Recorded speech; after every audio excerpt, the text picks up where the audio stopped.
And in other news, we shall be crossing over to Parliament buildings, where our reporter Kevin Washira is on standby to give us an update on the latest in Parliament buildings. Well, thank you very much, Wambiru.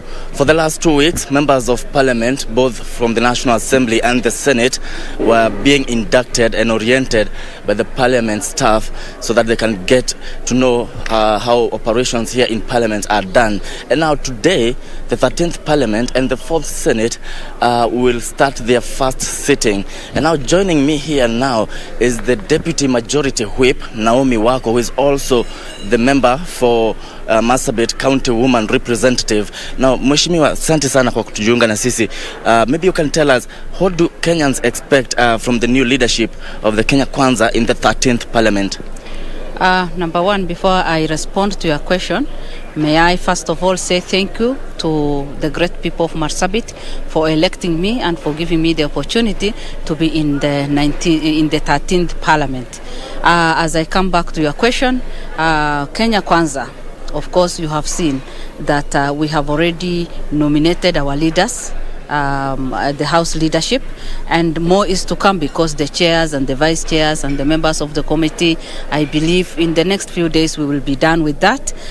Today we expect the Speaker to first of all make sure that we are all there and also announce to people who is the majority and who is the minority party. After that, the business committee has to be put in place, whereby we will come up with the program for the entire week and also the entire term that we are starting.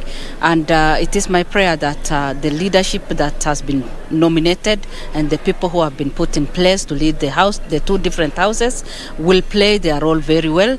And for me, I just want to confirm that I'll be loyal to my party that has brought me this far, and also say thank you to our party leader, our president, who has given me to be the opportunity and recognized the Marsabit people and considered us to be in the House leadership. So we will provide that good leadership, and we will be effective. We'll be dealing with issues that affect Kenyans, and we will serve everybody equally. In the last Parliament, you served as a nominated senator. Now you are a member in the National Assembly. Maybe what are the experiences that National Assembly is set to gain from your leadership? In Senate, I was able to learn so many things. Number one, how to I have been empowered to be a real politician. In terms of debates on different matters that come to the House, I have participated actively, and mine, I know I will be even more than what I did in National Assembly, in Senate, because now I'm in leadership. So I have to be there. I have to participate well, representing the people of Marsabit. And especially at this particular time, when we know that the drought is affecting us, our animals are dying, the people are dying, children are starving, and we are making a lot of appeal. And I just want to tell our people in Marsabit, we do understand and we are with them in the suffering, and we are moving from one place to the other to look for food, to look for support, to appeal to Kenyans. And I pray that Kenyans will do something so that the 25 counties that are really suffering because of drought will be assisted in different way, and that we will be able to save lives of our people. The animals are dying. We have nothing much to do, but let the government prepare so that immediately we get out of this drought, then we can also see how we can improve their lifestyle. Right now is to save the lives of the people, and then we can see how then their lifestyle can be improved in future. Yeah. Thank you very much, Mheshimiwa. It's nice to have you here. Thank you. That is the County Woman Representative for Marsabit County. Also joined by Naomi Wako. She is a Marsabit Women Representative. Morning. Welcome to the show. Thank you. Very well. Thanks for making time to be here. Ladies and gentlemen, out. Right. Yeah. Honorable Wako, on your end, it's been an issue of they crossed over, and now because of that is how they got this particular majority, but it's not legal. And that has been quite the argument from the Azimio side. What's your take on what happens? Because that will be a key issue even as you get into your first sitting. Yes, for me, anything legal and anything that we are guided by the Constitution and our standing orders, I think at the right time, the truth can easily be revealed. And I think our speaker, he's well experienced, and he's one of the legal minds, very respected. And I'm sure he will guide the House and the nation. We strongly believe as Kenya Kwanza that we have the majority. And I don't know what Azimio can bank on, but for us, we are fully convinced and we know that we have the majority. And the best thing to do is to wait for the time. Now, it's unfortunate that, Kenyans see that Azimios are saying they are the majority. We are saying that we are the majority. But we are used to this because even immediately after elections, the elections were challenged. And our colleagues and friends in Azimio said, you will be surprised by what will be revealed to you and what you will see in the Supreme Court. I think that we were not surprised, but they were surprised.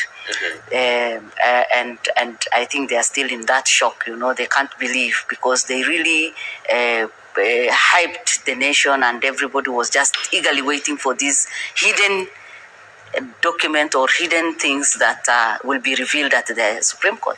And even today, I'm not surprised when they say that they are the majority. And when the time comes, we will know the truth. To step aside. Honorable Naomi, it's a dicey issue for Kenya Kwanza because when you look at it right from the top, you have a deputy president, a deputy party leader who had a court case. The High Court asked him to forfeit 200 million shillings. Yes, he does have the right to appeal, but where does that leave Chapter 6 of the Constitution in respect to also the CSs? Does it mean you can still serve in any post as long as the court cases are going on and you haven't gotten to the Court of Appeal, regardless of what's happening on this other side? Thank you for that question. And my number one reaction is that, we have formed a government and we are now past election. We are not competing with even the opposition, and our president has said, let the opposition play their role. That means that they are there to provide, leadership and for check and balances, which is a good thing because they have been given all the freedom to exercise their authority and in that manner. Looking at Chapter 6, and when you talk of the individuals from our deputy president, say even our president who has been mentioned severally, and many leaders in our country have been taken to court.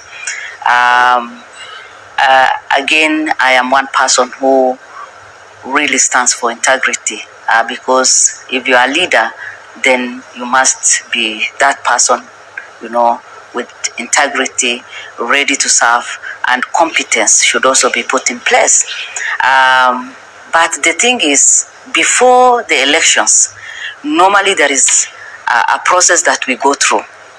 As a candidate, you go through a process, and you must be vetted. You have to get certificate of good conduct. You have to get approvals, and unless you get those certificates, you cannot vie for any position. And all the people who went through elections, including our deputy president, myself, and Mheshimiwa, we all have those certificates. And as long as you have been given those certificates, then you qualify to vie for any position. Despite the court cases that are waiting for ruling and all these other things, what has really guided people is the Chapter 6. You have to get certificate of good conduct, you have to go to ethics and anti-corruption, whatever, and you have to go to help and get the certificate. We all have those certificates, and even the people who have been mentioned have those certificates in their hands. So as long as they have been given those certificates, they qualify to stand or to vie for any position in this country. Until the ruling comes out and we are guided by that, then I have nothing much to say. But when it comes to the vetting and them appearing before the parliament and we go through that process, we will again be guided by the outcome, because we will be there as Kenya Kwanza, and the opposition will also be there, because we will be two different teams working together for the betterment of the nation.